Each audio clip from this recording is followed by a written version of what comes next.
everyone, and welcome to the ZEBEX Decarb Lunch Series. My name is Mariko Makashu, and I am the Program Manager for B2E at the Zero Emissions Innovation Center. Today, we're hosting a conversation about demand response opportunities for commercial buildings, and we're looking specifically at solutions that office buildings, retail, and warehouses can take advantage of to save money during peak demand events. You'll hear from BC Hydro about program offers, and from CBRE about practical approaches that they employ during power saving calls. Now, to kick things off in a good way, I'd first like to share my thanks for being able to join you today from the unceded traditional territories of the Musqueam, Squamish, and Tsleil-Waututh nations. And to thank the City of Vancouver and BC Hydro for their financial support that allows us to offer webinars like these at no cost to you. If you're interested in getting continuing education credits for today's event, see the information that Victoria will put in the chat, and actually that needs to be confirmed whether or not that's a thing. Use the chat as well to comment and ask questions for the presenters, and for the benefit of the rest of the audience who likely have something helpful to contribute.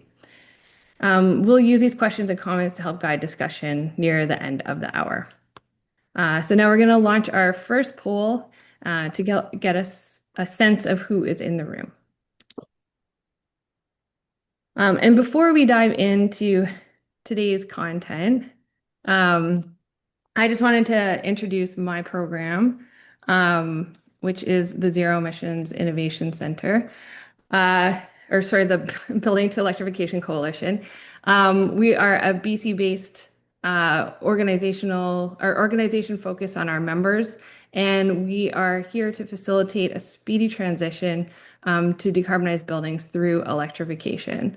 So we like to elevate best practices and find solutions to potential challenges that will help us to electrify buildings, which will achieve deep, immediate, and real emissions reductions in our building systems. And just to kind of talk about how we see things within our network. We talk a lot about efficient electrification, and that means right sizing and using load management strategies. And those things are going to help us, to balance out the needs on the grid.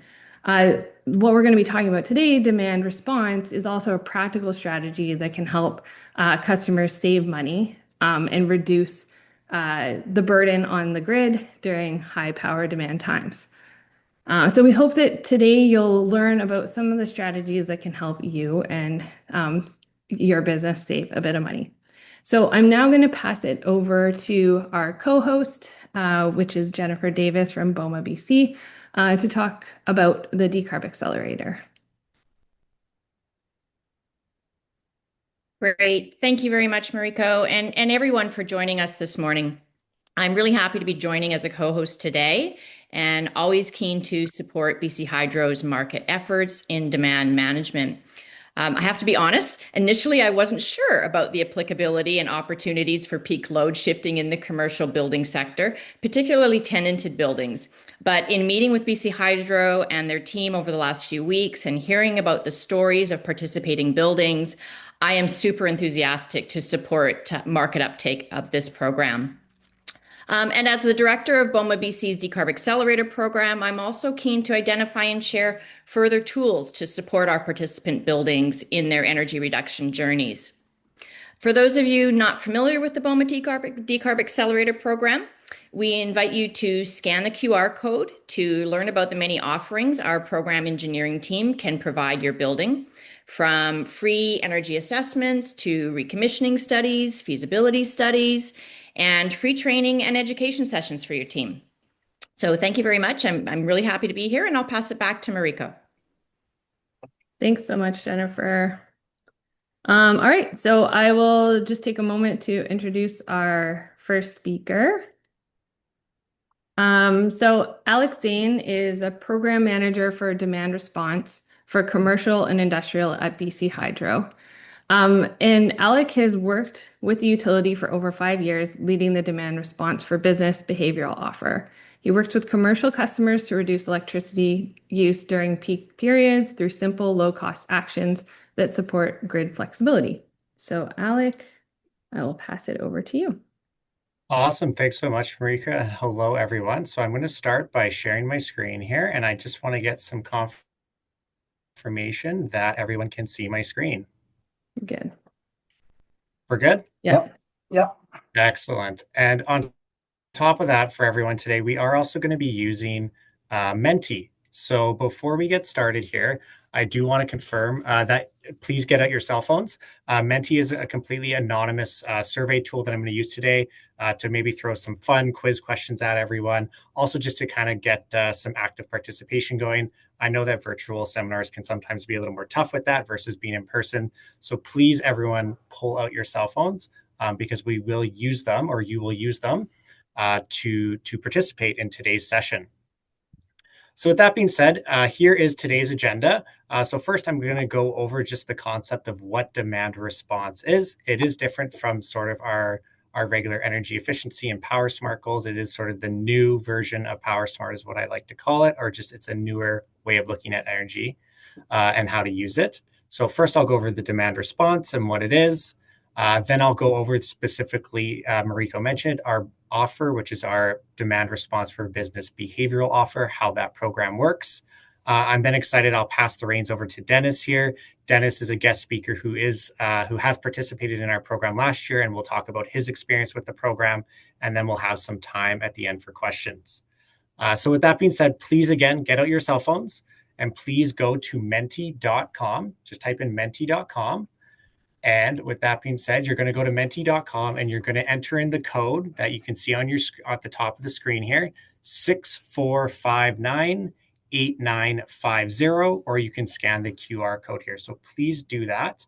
And I'm seeing, 9 participants active right now, 14. So that's good. I'll give this a couple seconds here while people register. Excellent. 17, 18. Yeah, it's growing. So that's good. So again, I'll read the code one more time. You'll also, if you're joining late, that code is also available as we go through today's sessions as well, which is really great. So 64598950. So with that being said, I am going to pass it now right back over to the Menti. So you will see a question on your phone here. What are you hoping to get out of today's session? What are you hoping to get out of today's sessions? And I believe it's just a free typing box.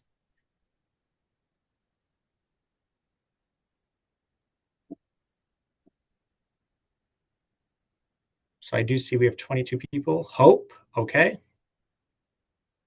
Not sure if it's just hope in general or hoping to get maybe they had entered just info on the DR program, learn and make my buildings better, know more about the DR offer. Yeah, an understanding of demand response and how to apply in our system. Absolutely. Tips and lessons learned, better understanding of the BC Hydro offer. Absolutely.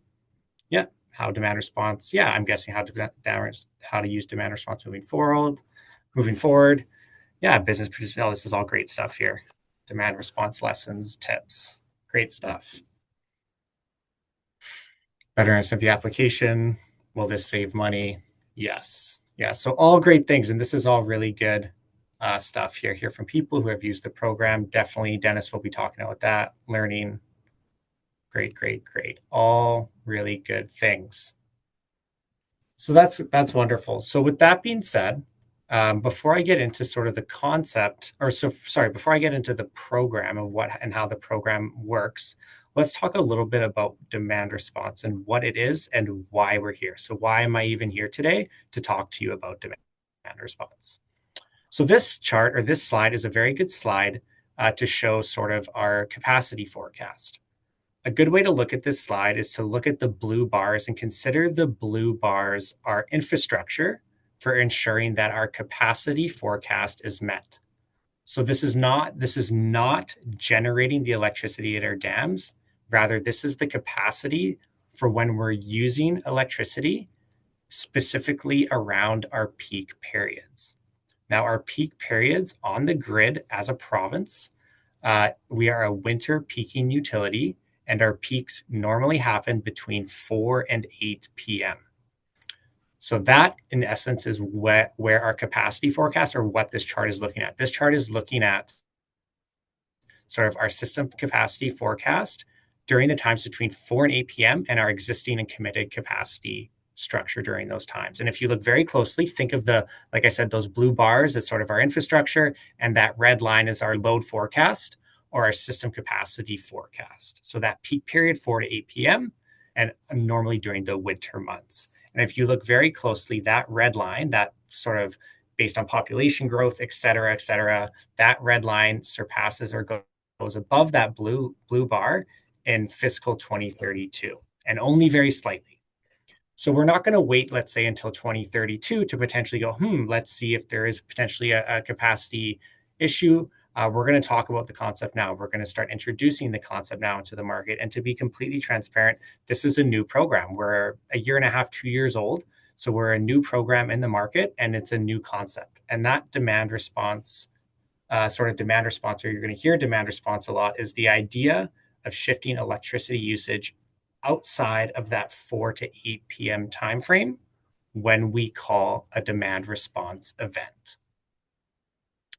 So really the demand response approach that I'm going to talk about today is sort of shifting.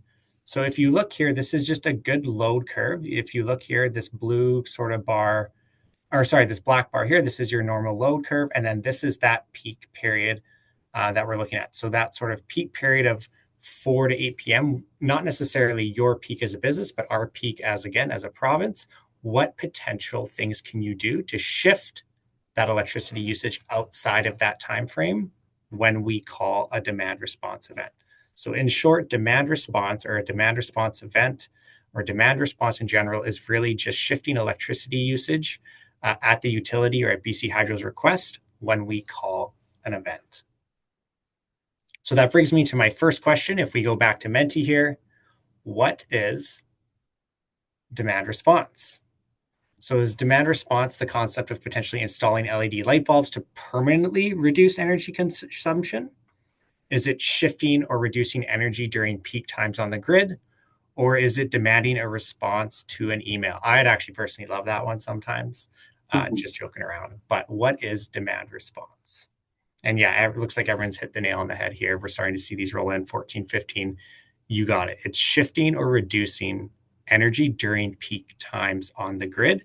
And that's how it differs from sort of that regular or more familiar concept you may be familiar with, which is sort of just reducing energy consumption, or kind of that energy efficiency of installing LED light bulbs. Okay, now that we've installed these light bulbs, we permanently reduce that curve. So that's not what demand response is. It's only shifting during those peak times on the grid.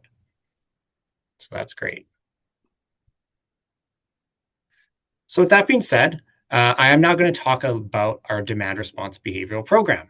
And this program is on our website right now, and I'm going to share all the information, I believe, with Mariko, and then she'll send that out to everyone.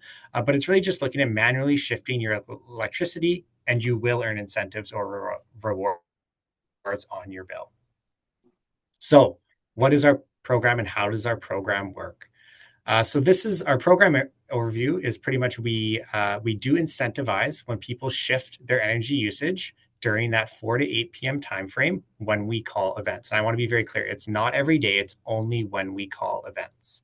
So our program incentive is $50 per average kilowatt of demand reduction per season.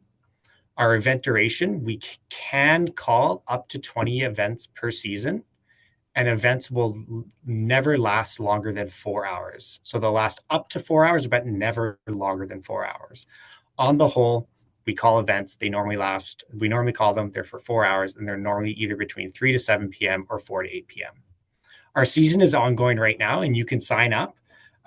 It's running from November until March. So November until March every year. Like I said, it's a winter event, or a winter season that we have this program in place.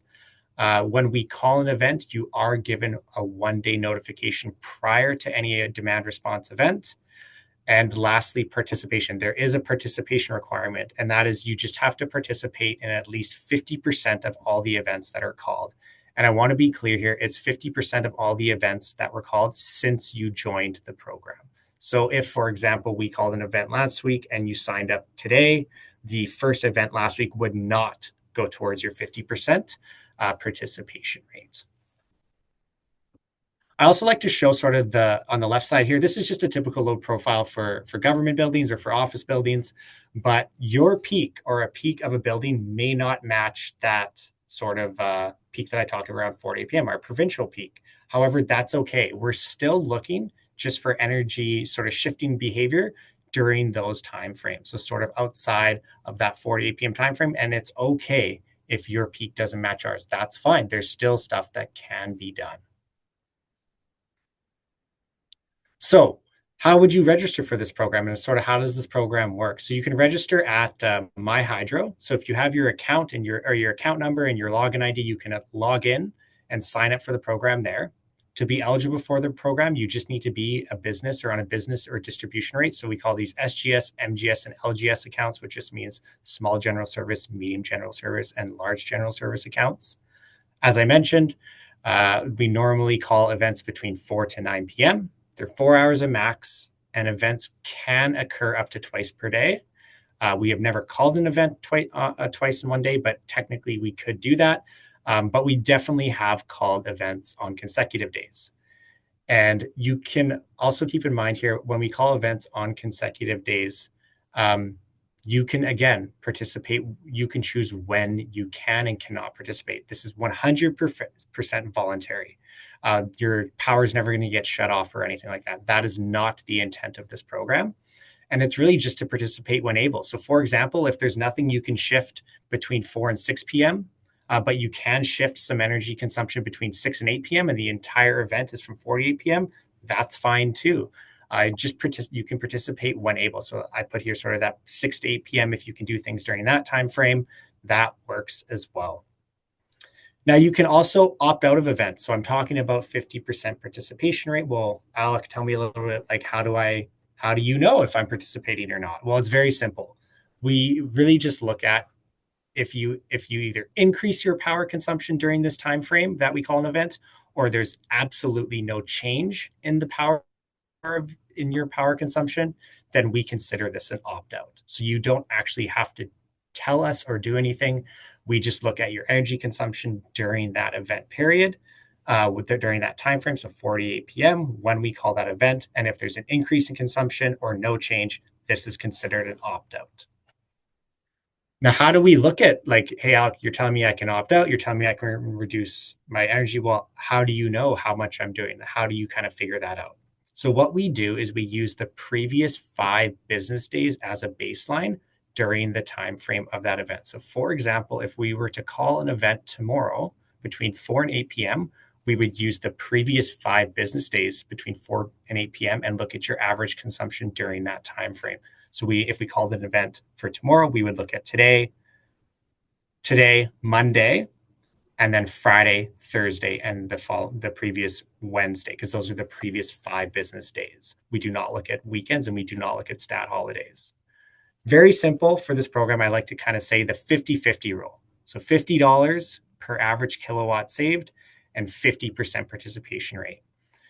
You're getting $50 per average kilowatt saved at the end of the season. So we take all the successful events that you participated in, we average out your kilowatt savings, and we times that by $50, and then you'd get a rebate on your bill. There's no cost to, and I just want to highlight here, there's no cost to enroll. It's risk-free. If you sign up and you don't do anything and you don't participate in anything, that's okay. There's absolutely no risk and no upfront cost to this program at all. So next, I actually want to talk about, I'm hoping that you understand sort of what demand response is, sort of how the program works. Well, what can you actually do, especially in your areas of business? So here are some easy demand response actions that you can do. And then Dennis is going to talk about what he did specifically. So first is just lighting energy reduction. So you can dim or turn off non-essential lights when we call an event, or use natural daylighting to save electricity during that peak demand. HVAC demand management. So is there something you can do with your HVAC systems? Can you pre-cool or preheat potential areas in your buildings, adjust temperature set points, or reduce ventilations in unused zones to lower that energy usage. There's also equipment and load shifting, so shifting non-critical equipment operations outside of those peak hours when able. You can also unplug idle electronics to reduce that peak load. Something that I always have on is things that use motors, fans, things that use motors naturally use a lot more electricity. So those are the types of things when you think of equipment that you can maybe, if it's not essential, then maybe you can shift outside of that peak period. Automation is huge, and this is where we've seen a lot of people have successes. They just use their BAS or building automation systems for when we call an event. They're given 1 day's notice, so they'll go in and they'll program in their building automation system less energy usage. So whatever that building automation system can control, so load controls, lighting, etc., they go in and just change their software and do it that way. So we've seen some great success there. And then lastly, there could be occupant engagement. So I understand, that all of you or most of you may have occupants. So use your discretion here, of course. Use the relationships you have, obviously, with your tenants or with your occupants. But you can also let your occupants know that an event is happening tomorrow and encourage them to do energy saving behaviors as well. Again, this is definitely going to be a case by case, and I'll lean on all of you to understand the behaviors you have, the relationships you have with your occupants to maybe influence those behaviors. So a little bit about the program process. So just register online. So you can go onto our website. Again, all the links and everything will be shared with you after this call today. You'd register online. You'd receive those email notifications. So that's really those demand response event notifications. You'd then have 24 hours to look at the implementing possible changes. And then you would do that again, of course, until the end of the season. And then you'd receive your incentive at the end of the season. And the season ends March 31st. So you're most likely looking at that incentive being on your bill in May. Because it ends in April, we need to calculate everything. So we're normally looking at May or June is when you would receive that incentive. So with that being said, I am going to pass it over to Dennis. And Dennis, over to you. Yes, thanks, Alex, and thank you for the team here for inviting us to be guest speaker. I'm actually also here with my colleague Tamana and Nasmo, all part Awesome. of the energy management team. So as Alec mentioned, I am from CBRE, and if folks doesn't know, we are contracted by the province of British Columbia to manage all their facilities across the province. So you have to do any work that is managed by the province, i.e., offices, correctional facilities, any ministry, from basically from here all the way to border of Yukon, right? Whitehorse. So it's about 1,500 facilities that we manage, and out of that 1,500, around 500 buildings, we actually monitor energy consumption, and we make the bills for them in behalf of the province. So it's such a big task for us. So speaking of this particular program, we were approached by BC Hydro last year. Paul Seo was our person that was leading this at that time. And he introduced us this concept about demand response. And this is not new to us. As you can see on the picture here, our team have a dedicated, what we call our DDC team. There's about 4 of us there. That's me and kind of the third from the right.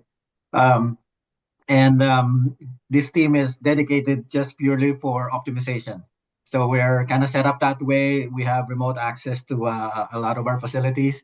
And these guys have this technical ability and specialty skills to be able to do programming, find optimization. The idea is to find energy savings, not just for electricity, but for all utilities, including gas, propane, and water. So we're lucky that way because we have dedicated team. So anyway, so they approached us and they say, yeah, this is demand response. And as Alec, introduced the concept, we went through all that information ourselves. And we felt that, yeah, this is right in line to what we're already doing. So this is not new to us, like I mentioned. So these are the things that drew to us in this program. As Alec mentioned, there is no cost involved. We're already doing it. We have already a team dedicated to doing this type of work. And implementation was really easy because we have remote access. And Alec mentioned about the strategy we use. Automation, obviously, is the one that we use primarily for this program. because we have remote access. And then through this program was launched was last year, we kind of assisted the BC Hydro in terms of piloting it, kind of figuring out how to implement it. So we went through how to notify, how do we get notification, and how do we receive results, and then and how do we quantify the results. So the idea was to be able to get immediate results, which we did, and we're very happy to see that there was actually going to be more improvement coming into the second season of this program. So those are the things that really drew us and said, yeah, let's try it. So we initially promoted about 16 sites, and on last year's season, so 16 sites. And I'll show you in the next slide what type of facilities we used for this program.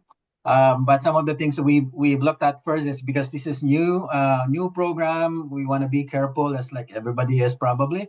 So we looked at those less critical building for now, for those 17 sites that we initially enrolled in the program and ran it for the first season, work out the kinks of the program. A lot of details have to be ironed out. And then I'm the manager for the DDC team, so I have a direct contact with my team. So we regularly check up on what's going on as the season started last year. We check on if they're getting the notification or they're able to implement any measures, any CMs, and did they actually work, right? Did we get the results after? We get notified if there was indeed a reduction or increase even on the particular sites that was enrolled in the program. So so those are things we did to get it started. On the next slide. So this is what Alec was mentioning. This is a sample of notification out of an event that we just been completed.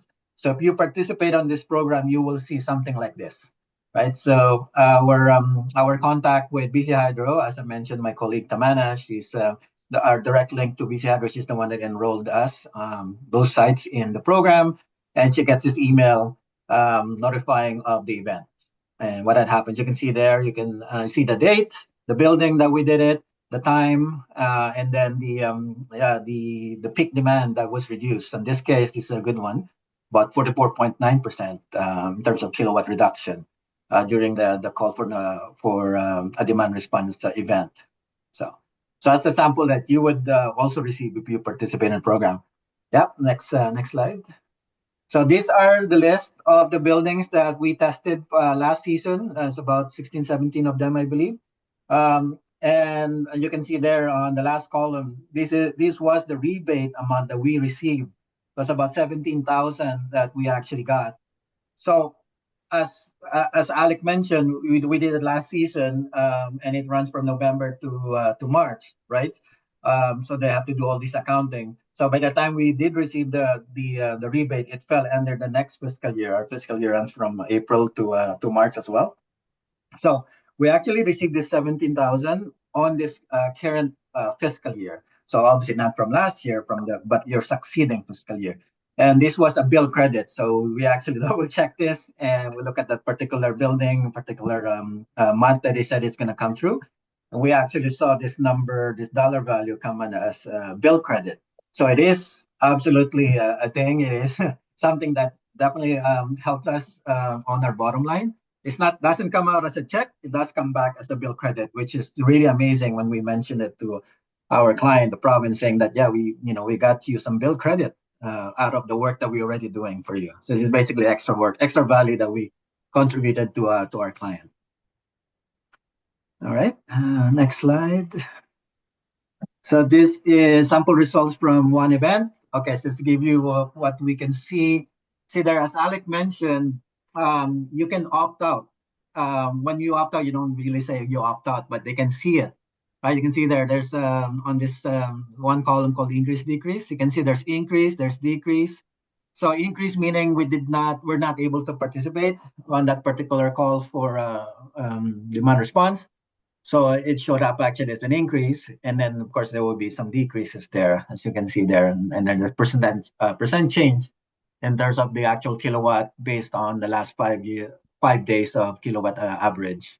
So yes, so true.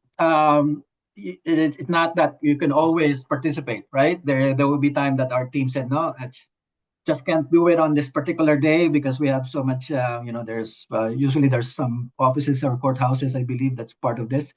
We just have clients there, and there's still, we need to have those HVAC up to those particular time. But there are times we're in using basically programming, scheduling, and also what we call the optimum shutdown program. And we know there's a call for between 4 to 6 or 4 to 8. Our team will able to schedule either a shutdown just before 4 p.m. or starting to ramp it down as we're getting close to the time. And those are basically the two type of ECMs that our team implemented and seem to have worked because, like I said, we did receive that rebate after, and yeah, so that's how we get we get to justify what our team did. And yeah, so for this slide, do we have the tips for others? So this is what I did. Just like anything else, you want to test it first. Look at what the details are to making sure that really no cost to the team and the company if we don't participate, and that is absolutely true. And we did assist BC Hydro with feedback in terms of the notification. What happens is last year, as this is new to them, the way they notify comes up from I believe a different system. The way they notify an event, and then the way they notify the result is coming from a different system again. So sometimes you get a notification, but not an after event notification. Sometimes you get the after event notification without getting a notification you have to do an event. So anyway, those things that we had to provide feedback to BC Hydro, and I believe this coming season right now, they have fixed those yes, those bugs and those kinks on the system. So it's going to be more seamless. And to that, and of course, we always have good time with doing this with my team. As you can see, this is shot in the rooftop in the Kelowna courthouse. So if you have a really good tight team that you can work with this, constant communication, I think you could be very successful. And because of this, the success of our first 17 sites, we have enrolled another, what are we doing here? Another 16 sites. Well, we actually will be enrolling for this season. So we're going to have a total of about 33 sites across the province that will be participating on the demand response program for season 2 of this program. So we're looking forward to this, to this year, and hopefully get a little bit more money, bill credit back for the province of BC. So. Awesome. Thank you so much, Dennis. I really appreciate your story and everything like that. That's great. So with that being said, we are going to go back to Menti here. And the question is, what demand response techniques or behaviors come to mind to do between the hours of 4 and 9 p.m.? So you should see that now. What demand response techniques or behaviors come to mind to action between the hours of 4 to 9 p.m.? Yeah, reduce fan speeds. That's a great one.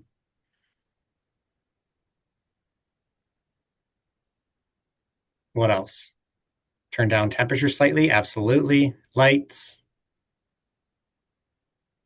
Pause EV charging until afterwards if possible. That's a great one. We've seen a lot of that's actually a really good one. I apologize. I should actually put that in my slide. That we have seen some really great success with EV charging as well.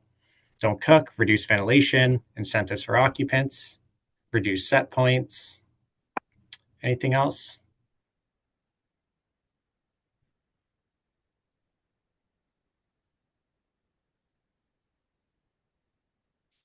Yeah, these are some really good ones. So again, if anything else comes to mind, feel free by all means to put those in there.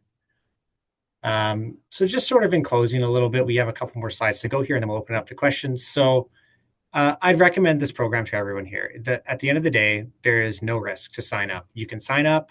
If it doesn't work for you, that's okay. At least you signed up. At least you've tried.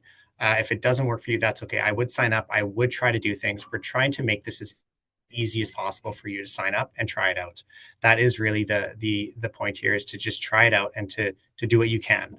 It's risk-free. Like I said, there's no upfront cost. You can sign up. If you choose to not participate in anything, absolutely nothing happens. So that's completely fine as well.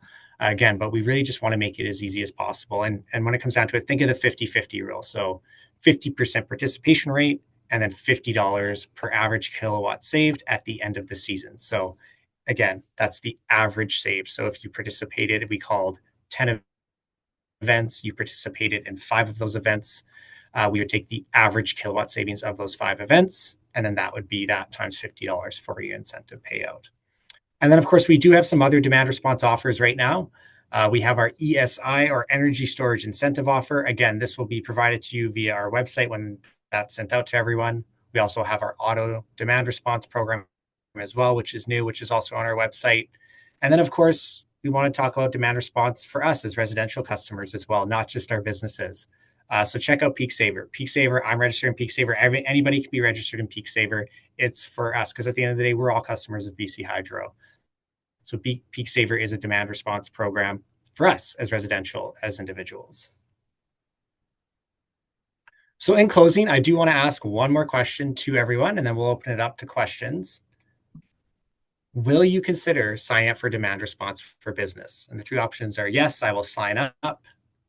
Maybe I need a little time to think it over, or no, it isn't something I'm interested in. And again, this is 100% anonymous.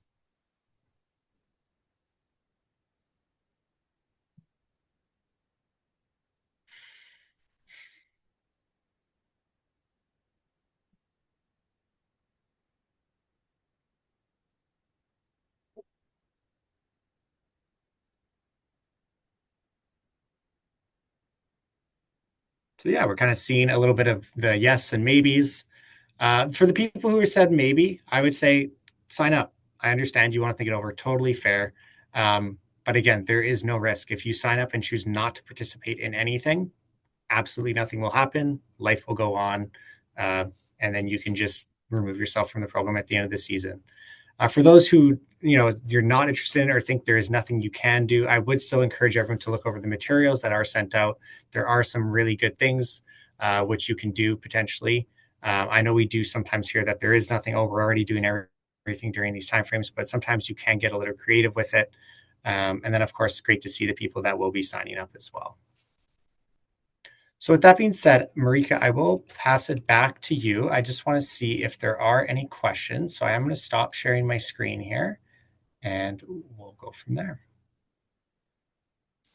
All right, Jennifer, do you want to kick us off? Sure. Yeah. I'm going to start off with a question for you, Alec. I'm thinking about, your typical commercial office building, and their, largest kind of peak electrical demand is actually in the summer months with cooling. So it's also a lot easier for them to turn off lights in the summer months after their occupants have left. So I think that their participation would frankly just be easier in the summer than it would be in the winter months. But then I heard Dennis say that the program runs sort of strictly from November to March. Is there any consideration of perhaps extending that? I mean, thinking with FIFA coming up, for instance, would that be an event that perhaps BC Hydro might need to compensate for? Yeah, it's a great question, Jennifer. So I'll answer the first part first, and then I'll go to kind of the FIFA piece. So yes, you're correct in that we normally just run the winter season because we're a winter peaking utility. However, we are starting to see some peaks in the summer as well, especially in our constrained areas. So what I'm going to do is I am going to share a link with Mariko after this presentation, but we do actually run a summer season in our capacity constrained areas. The way you find out if you are in that area or not is there is a link. It's called our community related page, and you enter in your postal code and it will tell you whether yes, you are eligible, or no, you are not eligible. And if you are eligible in those areas, we actually do run a summer month or a summer season for demand response for business. And as this program grows and as our population grows, you're absolutely right. Maybe we will see just a full-blown province-wide program across both winter and summer. But as of right now, that's how things stand. As for FIFA, I believe we are going to be okay, lack of a better term here. We do, at the end of the day, we're all very fortunate to live in BC because our grid is very, very resilient and very, very, very strong. So I don't think we will be providing any sort of demand response events during that time frame, unfortunately. I do joke with some people that, we'll call an event every day during the FIFA event and turn all the lights off everywhere, especially for the players playing on the field. But obviously that's not going to be the case at all. But that's a great question, Jennifer. Great. Thanks, Alec. I'll pass it over to Marika to have a look through the chat next. Yeah, I think I'm going to ask one more question before we go into the chat questions. Mhm. I think it's more along the lines of like discussions that we had before this webinar were related to, office buildings and, them being tenanted. And then there's also, a service requirement in leases. So maybe this question is a little bit more for Dennis. Were any of the buildings that you trialed like an office building where that would have been the case? And then if so, what kind of strategies did you employ to actually achieve some demand response Yeah. during those times? Yeah. So yeah, as you can see on the slide there were events wherein we were not able to participate, right? And it actually showed an increase. But there are times wherein it kind of fell through, like right timing. Um, we kind of took advantage as well. It's probably happening on other commercial buildings as well, but in our account here, there are most of the sites, depending on the day, mostly people still work from home, right? We kind of took advantage of that, right? We said, okay, our dedicated DDC team knows this particular building, and he knows this particular floor. On a say on a Thursday, on a Friday in the afternoon, there's hardly people working there and working from home, and so yeah, this is a time wherein he can apply either um, scheduling, basically shutting it down around 3:45 ish, right, or right on time to the 4 p.m. start of the peak reduction, or starting ramping down the equipment, right? As we're getting closer to 4 p.m., he would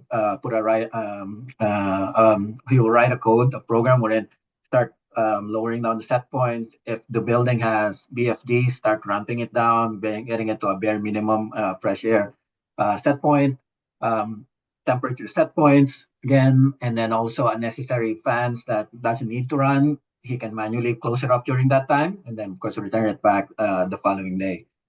Those are the two basic ECMs that my team implemented: scheduling and then what we call optimum shutdown of the HVAC system. Can I also just throw out there as well, Mariko, to that point? I know that some of I think I touched on this in the slide, is I know some of those lease agreements note that things have to be provided until 6 p.m. But normally events, I know there was one you saw that was 3 to 7 p.m., but most are 4 to 8 p.m.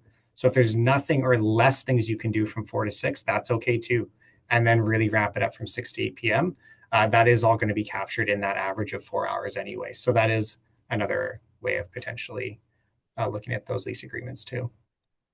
And sorry, on that, to add to that as well, most of our sites, what we call in our agreement, or it's not lease, but it's a contract agreement, is actually 8 to 5 for most of our offices. So we do get requests to extend it, but that would be special. Like we were only supposed to provide 8 to 5 p.m. in general HVAC system to the buildings. So. And just a follow on to that, because we're kind of talking about DDC and having a team. There is a question in the chat about like how important it to have a building automation system. And then like, do you have a program that you run versus like, I don't think anyone's doing manual shutdowns during an event, but yeah, I'd love for you just to elaborate on that a little bit. So would be great if obviously the building have DDC, right? And then even better if you have remote access, so that you can just have a small team making all this adjustment versus individual buildings and everybody has a hand on it, right? So we're lucky that we have that centralized control of our DDC, and like I said, we only pick the buildings for now in this trial, wherein we have really strong remote access. But doesn't mean that if you don't have those remote access, as long as you have a team locally that knows the DDC, and they can have access to programming versus doing manual shutdown. Because as you know, with manual shutdown or manual turn on, people tend to forget and forget to turn it on or turn it off, right? So it's not the best situation. But if you have DDC and you have talented and skilled people, experienced people that actually can program, I think that will be your best bet. I think that would be more effective. Thanks, Dennis. I guess a question for Alec. Is there an offer for ongoing load shifting? For instance, permanently shifting loads away from the window? Yeah, you saw that one in the Yeah, that was a good question. Yeah, this I like that question a lot. So no, there is nothing in place right now. This is a 2-year-old program, and we're really looking at what can you do, like getting just that concept out there to the market, to the province. What can you do during these timeframes? That is something, that concept is something we are looking at and we are seeing, especially in the EV fleet world in businesses. For example, what if a truck, they go out, they're mailing, all day, they come home, they plug the truck, or they come back to the business, they plug the truck in, they don't eat till the next day. What's stopping them from charging from 9 p.m. to 2 a.m. versus that 5 to 8 p.m. time frame? So that is something that we are definitely aware of, but cannot or don't have a program in place right now to incentivize that. That is definitely something that we are going to be looking at down the road. But as of right now, we just don't have a program in place. And part of that, to be honest, is around we just want to socialize the concept that we have right now in the market, and then look at potentially what can you shift on a permanent, or we call like a standard operating procedure or permanent basis. But yeah, that's a great question. That is a project I'm actually personally working on with our engineering team. And maybe just a quick follow-up to that. Is there a maximum incentive payout per incident or per, I guess, participation? Yeah, the highest payout last year was $480,000. Wow. Oh, Yeah, yeah, yeah. So it was in agriculture. They had a 10 megawatt lighting system, and they turned off 50% of their lighting during that event. So you're looking at 5 megawatts times that by $50,000. So yeah, I haven't heard of one, but challenge me. So would you say industrial applications are maybe like some of the best fits for this program? I think it really depends, to be honest. I think there's definitely some industrials like a lighting system, growing hothouse, et cetera. Yes, that's a good fit. But maybe the lumber and pulp mills and stuff like that, we actually see like, heck no, we have to get X, Y, and Z out by this date. We can't adjust any of our heavy machine operations.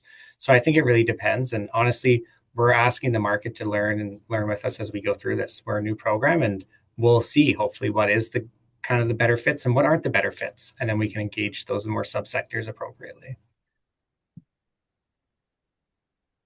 All right, thanks, Alec. There is a question in the chat related to the Blanchard building. So that one had some significant energy savings, 8,000. What's special about that building that you're able to achieve this? Yeah, so I saw that there. Yeah, so Richard Blanchard, that's in Victoria. That's a Minister of Health building, one of the probably our largest consumer of energy.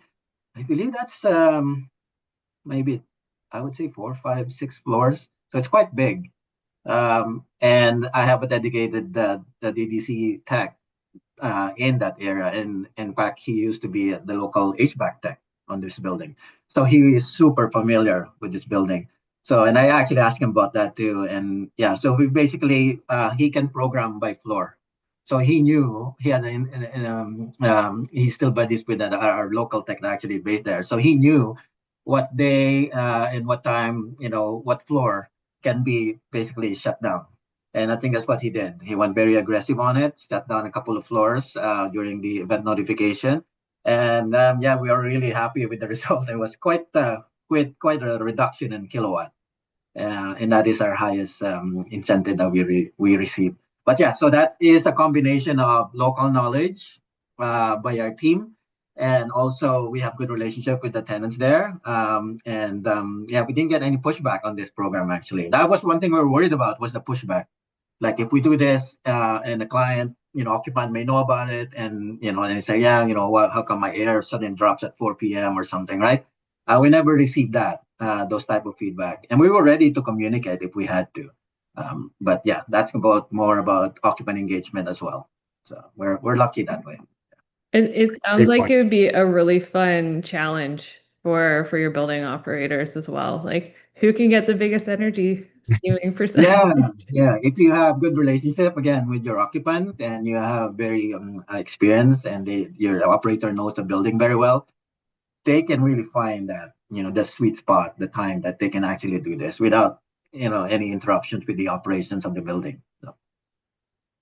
There's quite a bit of chat about multi-tenant office buildings and tenant engagement. And I think, just from my perspective on this, single occupant tenant probably makes this a lot easier. But even if you have few tenants, having that conversation with them in advance of joining the program, or once you've joined the program, just to say, hey, we're planning on joining this program. It's a benefit to you because we're helping to control your building's operating costs. So that'll come back to you in some form. So yeah, I can imagine it's easier when you have, one occupant versus, a multi-tenant space. But to the other points in the chat as well, if an event is from 4 to 9 p.m. and you can only participate from 6 p.m. onwards because of your lease obligations, that's still the majority of the event, or 6 to 9 p.m. That's still the majority of the event. So it may be worth investigating. I think other questions in here. I don't know if I'm seeing anything Yeah, else. I don't think I saw anything new, but I was just wondering, maybe Alex, since we do have a little bit of time, did you want to talk Mhm. about the other demand response offers, like the auto DR might be helpful, or a Yeah. battery offer if you want to talk about that as well. Yeah, for sure. Before I do that, I will plug Peak Saver again as well for everyone, because I know we talk so much about businesses and so much about the business and stuff like that, but we are still all customers. I did sign up for Peak Saver this year as well. So I would encourage everyone. Yeah, love seeing the love on the chat there. I love the Peak Saver program. I Yeah, did check out too. the It's Peak a Saver fun program. challenge with the kids. Yeah. Yeah. Yeah, exactly. Exactly. Yeah. So I do want to plug that, shamelessly plug that again, before answering your questions. So, yes, we do have two other offers right now. I'll start with our automated demand response offer. This is a soft launch program. And really, this program is designed around smart thermostats.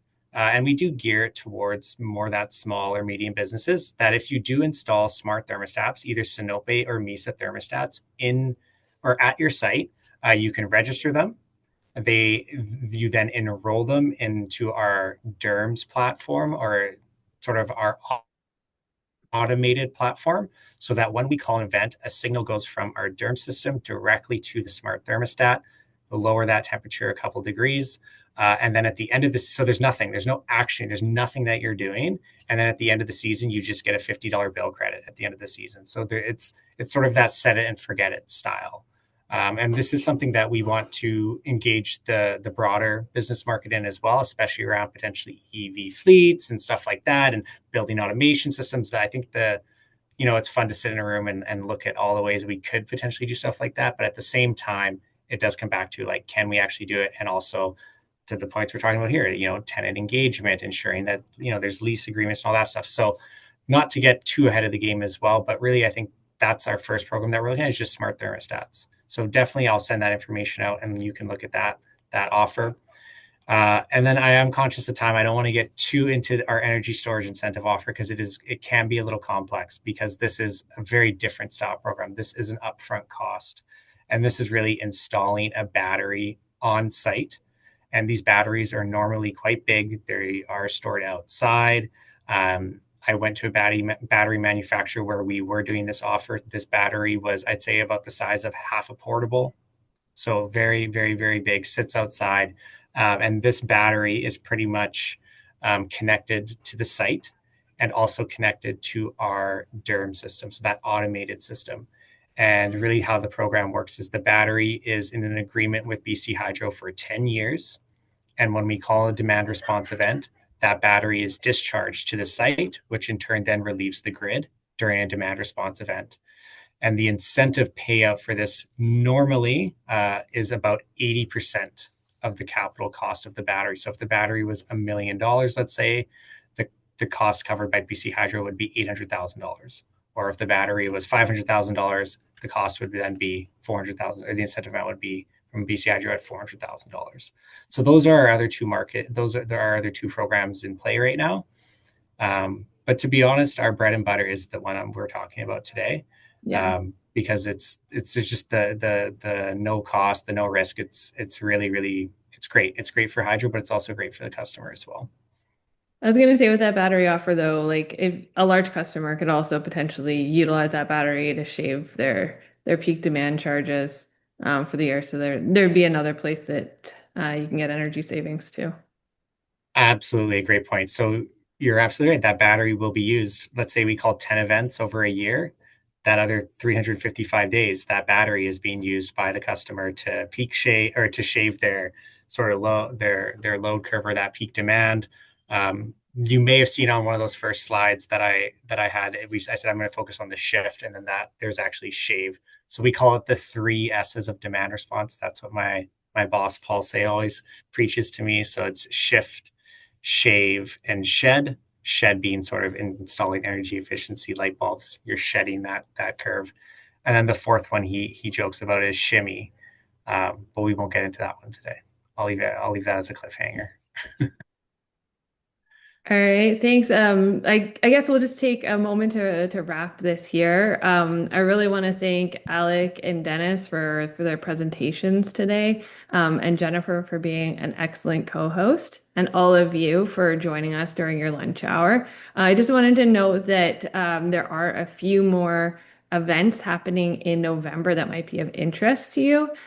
So we do have another decarb lunch on November 24th, and that one's called Balancing Whole Life Carbon in BC Step Code Buildings. There is also going to be a live event in Vancouver at BCID downtown called the Women of Carbon documentary, which may be of interest. And finally, we have a building tour, High Performance Embraces Circularity. So that one is going to be held on November 26th. In Vancouver as well. So hope you can join us at one of those two. And thank you so much for joining us today. Thank you, everyone. Thank you. Thank you.